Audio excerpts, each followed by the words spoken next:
Muppets are an occasional... Muppet Puppet Plays is a short documentary created by Jim Henson in 1968.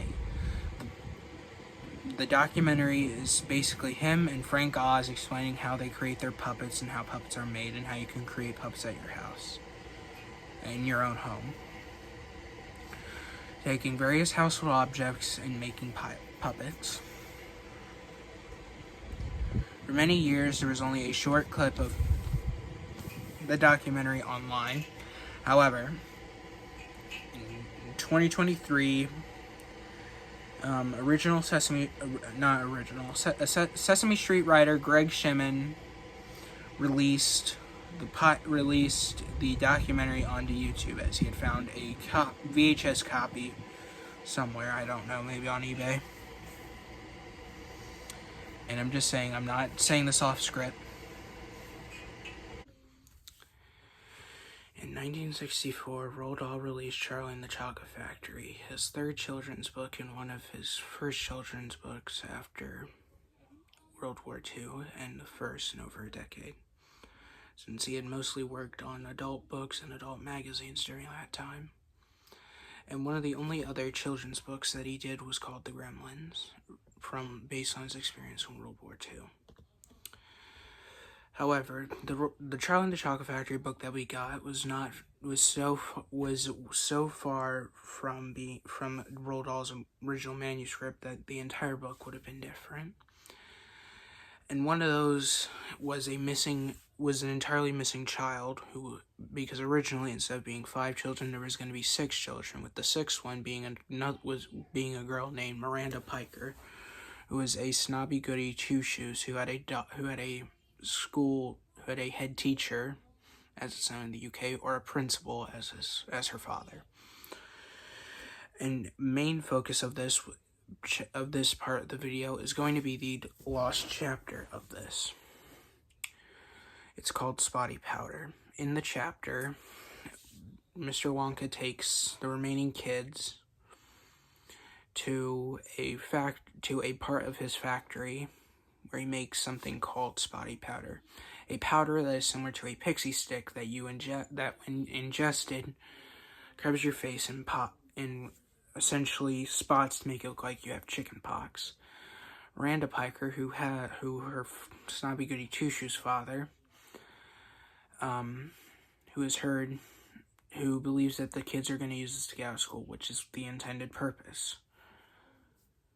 They go down to the basement where it is made. Screams are heard from below. Mrs. Piker, Miranda Piker's mother, asks what the screams are from, and she asks, "What have you done to my husband and daughter?" He says, "Oh yeah, I turned them into the powder," which is a part of the recipe.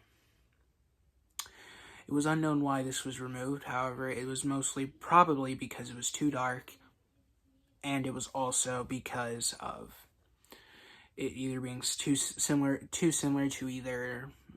Veruca Salt's character, so they removed it. Come with me and you'll be in a world of lost media enthusiasts.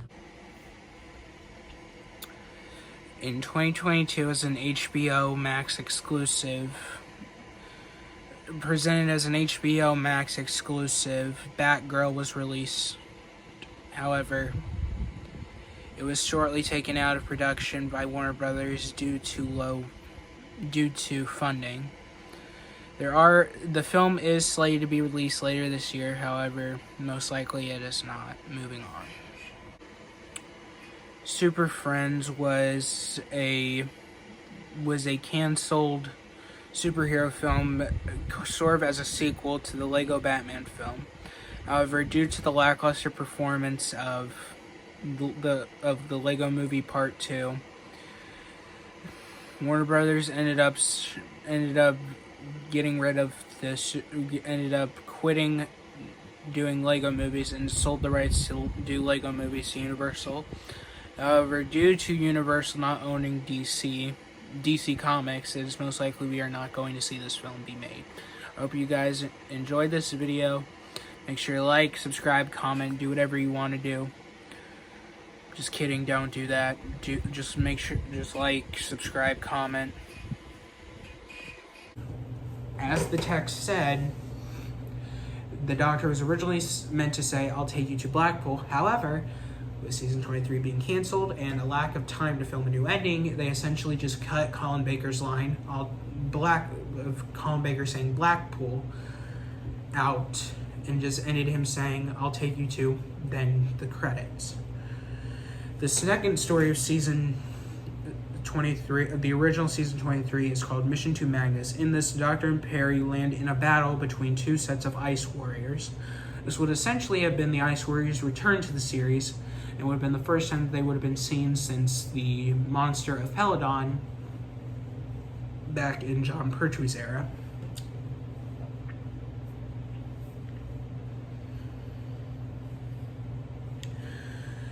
The next story in this is called The Ultimate Evil.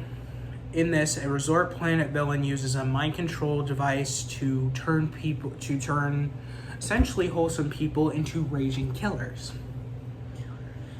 The story was not this. Sorry, we'll get to that in a second. Jesus, I keep fucking this up. And our fourth and final kill of the film is of Tom Riddle.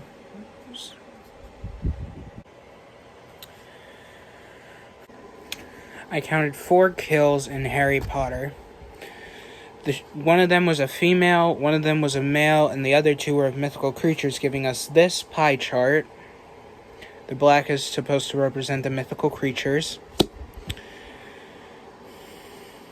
With the film's runtime of 161 minutes, that left us with a kill on average every 40.25 minutes.